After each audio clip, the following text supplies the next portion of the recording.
Hi students, good evening. क्या हाल चाल। Welcome to our YouTube channel AK computer institute. आज चूँकि हम पिछले वीडियोज में देखे थे कि इंट्रोडक्शन ऑफ कंप्यूटर, आज नेक्स्ट वीडियोज में हम देखेंगे टाइप्स ऑफ कंप्यूटर।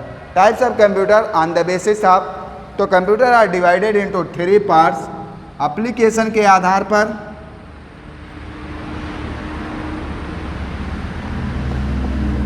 साइज के आधार पर एंड पर्पज के आधार पर। On the basis of application, computer are divided into 4 parts: digital computer,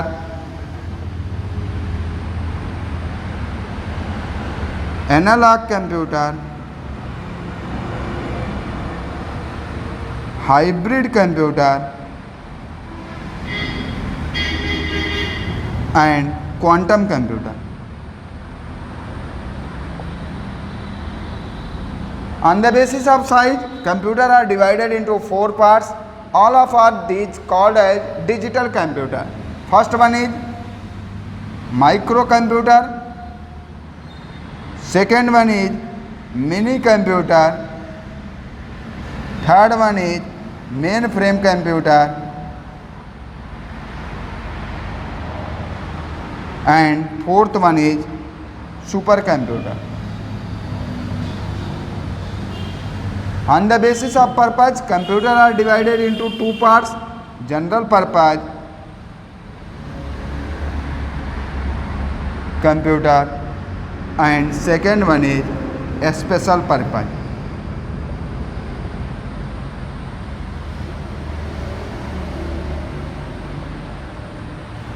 बात करते हैं इनके बारे में, जानते हैं। तो on the basis of application, computer are divided into 4 parts. Digital computer, बात यदि डिजिटल कंप्यूटर की जाए तो कहा जाता है कि digital computers are those types of computers which work on binary number system. Digital computers हमारे ऐसे कंप्यूटर्स थे जो बाइनरी नंबर सिस्टम पे वर्क करते थे। हम चूँकि जानते हैं कि कंप्यूटर हमारी बातों को नहीं समझ पाता है, मतलब ह्यूमन लैंग्वेज को कंप्यूटर नहीं समझ पाता है। इन ह्यूमन लैंग्वेज को कंप्यूटर में लैंग्वेज ट्रांसलेटर लगे होते हैं, जिन लैंग्वेज ट्रांसलेटर की मदद से ह्यूमन लैंग्वेज को मशीन लैंग्वेज में कन्वर्ट कराया जाता है। जो लैंग्वेज ट्रांसलेटर कंप्यूटर में लगे होते हैं वह लैंग्वेज ट्रांसलेटर हमारे कंपाइलर, इंटरप्रेटर एंड असेंबलर होते हैं। ये लैंग्वेज ट्रांसलेटर क्या करते हैं, ह्यूमन लैंग्वेज में जो भी हम लैंग्वेज लिखते हैं वह सारे के सारे हमारे ह्यूमन लैंग्वेज होते हैं। उन ह्यूमन लैंग्वेज को मशीन लैंग्वेज में, या कहा जाए कंप्यूटर की अपनी भाषा में, कन्वर्जन का काम कराया जाता है। ह्यूमन लैंग्वेज को मशीन लैंग्वेज में कन्वर्ट कराने के लिए एक compilers, interpreters and assemblers use किए जाते हैं। कंपाइलर का काम होता है कि एक बार में दिए गए सारे कोड्स को यह क्या करता है, मशीन लैंग्वेज में कन्वर्ट करा देता है। कंपाइलर, इंटरप्रेटर इसके बाद आता है। इंटरप्रेटर क्या करता है, लाइन बाय लाइन लैंग्वेज को ट्रांसलेट करने का काम करता है। असेंबलर हमारा जो आता है वह सेकंड जनरेशन ऑफ कंप्यूटर, जब ट्रांजिस्टर टेक्नोलॉजीज पे बने थे तो उन ट्रांजिस्टर टेक्नोलॉजीज पे बने कंप्यूटर असेंबली लैंग्वेज यूज करते थे। जिन असेंबली लैंग्वेज को मशीन लैंग्वेज में कन्वर्ट कराने के लिए हम असेंबलर का यूज करते थे। तो digital computers are those types of computers which work on binary number system. Digital computers हमारे ऐसे कंप्यूटर्स थे जो बाइनरी नंबर सिस्टम पे वर्क करते थे। इसके बाद हमारा आया second one, analog computer. Analog computers के डेफिनेशन की बात की जाए तो कहा जाता है कि analog computers are those types of computer which work on different types of signal. Analog computers हमारे ऐसे कंप्यूटर्स होते हैं जो डिफरेंट टाइप्स ऑफ सिग्नल्स पे वर्क करते हैं। यह सिग्नल्स हमारे एनालॉग एंड डिजिटल सिग्नल्स कहलाते हैं।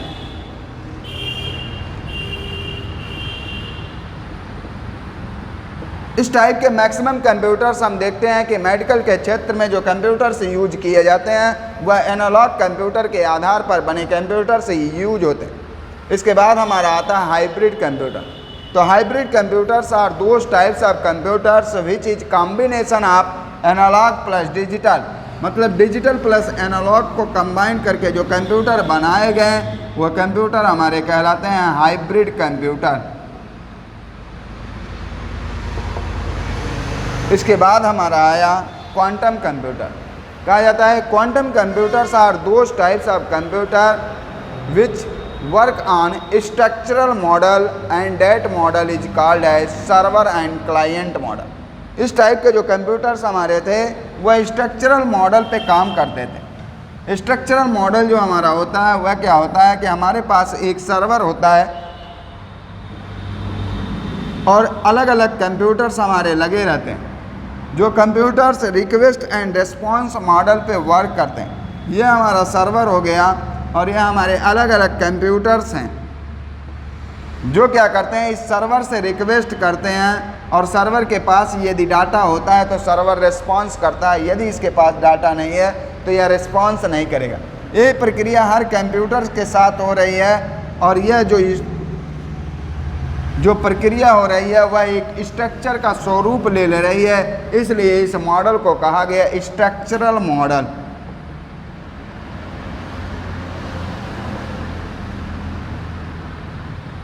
इसके बाद हमारा आता है जिस मॉडल को हम सर्वर एंड क्लाइंट मॉडल की मदद से जानते हैं। सर्वर एंड क्लाइंट मॉडल हमारा क्या होता है,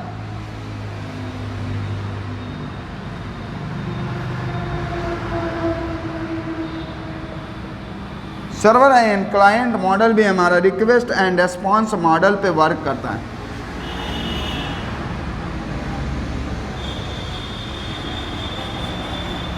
इंटरनेट इसका एक बेहतरीन उदाहरण है। जब भी हम इंटरनेट पे कुछ भी सर्च करते हैं, हम इंटरनेट पे एज ए रिक्वेस्ट करते हैं, एज ए क्लाइंट हम इंटरनेट से रिक्वेस्ट करते हैं। इंटरनेट हमारा एक सर्वर है जिस पे हम रिक्वेस्ट करते हैं कि इंटरनेट से कि सरकारी रिजल्ट के बारे में हमें कुछ इन्फॉर्मेशन अवेलेबल कराया जाए। यदि इंटरनेट के पास सरकारी रिजल्ट से रिलेटेड इन्फॉर्मेशन है तो वह हमें क्या करेगा, सरकारी रिजल्ट से रिलेटेड पेजेज को हमारे सामने खोल के रख देगा।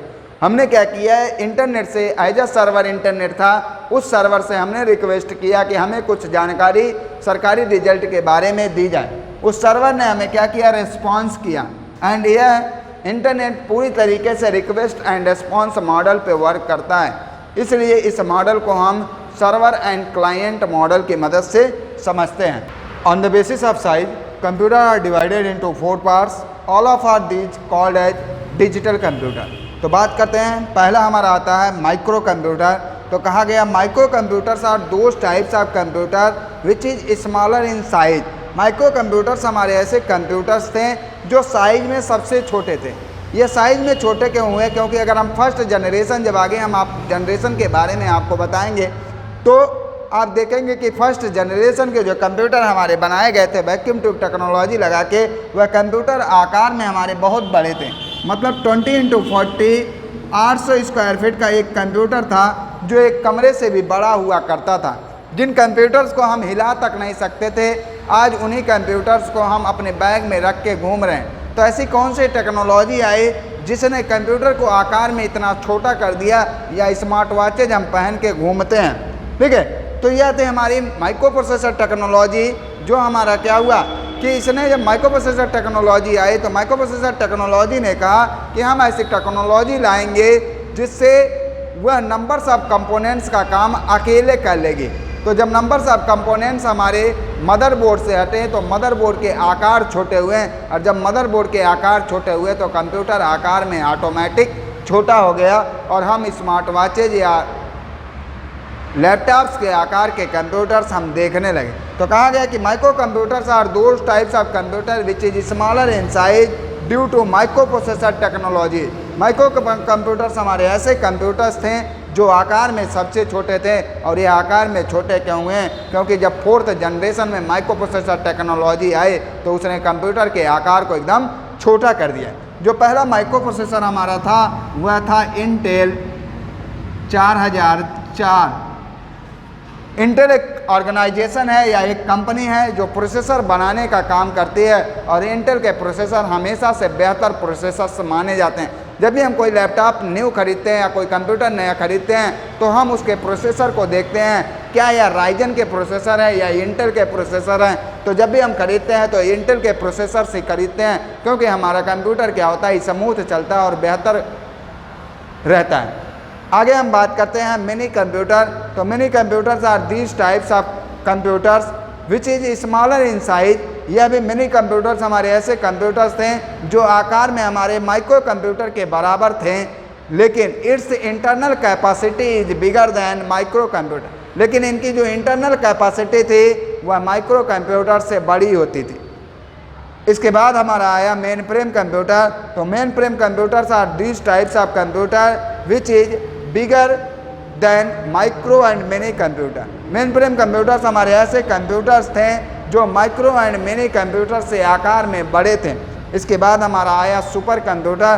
तो सुपर कंप्यूटर्स हमारे ऐसे कंप्यूटर्स होते हैं जो आकार में micro, mini and main frame से बड़े होते हैं, लेकिन इस कंप्यूटर का यूज कॉम्प्लेक्स कैलकुलेशन, जो जटिल गणनाएं हमारे नॉर्मल कंप्यूटर से नहीं हो पाती हैं, उन जटिल गणनाओं को हम सुपर कंप्यूटर की मदद से सॉल्व करते हैं। और वेदर फोरकास्टिंग, मौसम विभाग की जानकारियां देने के लिए हम सुपर कंप्यूटर्स का यूज करते हैं। इसके बाद आता है on the basis of purpose computer are divided into two parts, general purpose and special purpose. General purpose computers ऐसे कंप्यूटर्स होते हैं जो अक्सर नॉर्मल हम लोग कंप्यूटर्स अपना यूज करते हैं, वह सारे के सारे कंप्यूटर्स हमारे जनरल पर्पज कंप्यूटर्स में आते हैं। स्पेशल पर्पज की कैटेगरी में हमारे सुपर कंप्यूटर हो गए या एयरक्राफ्ट कंप्यूटर्स हो गए, तो ये सब जो हमारे एयरक्राफ्ट वगैरह में यूज होते हैं, या सुपर कंप्यूटर्स जो हमारे क्या होते हैं स्पेशल पर्पज की कैटेगरीज में रखे गए। ठीक है, धन्यवाद व्यूअर्स।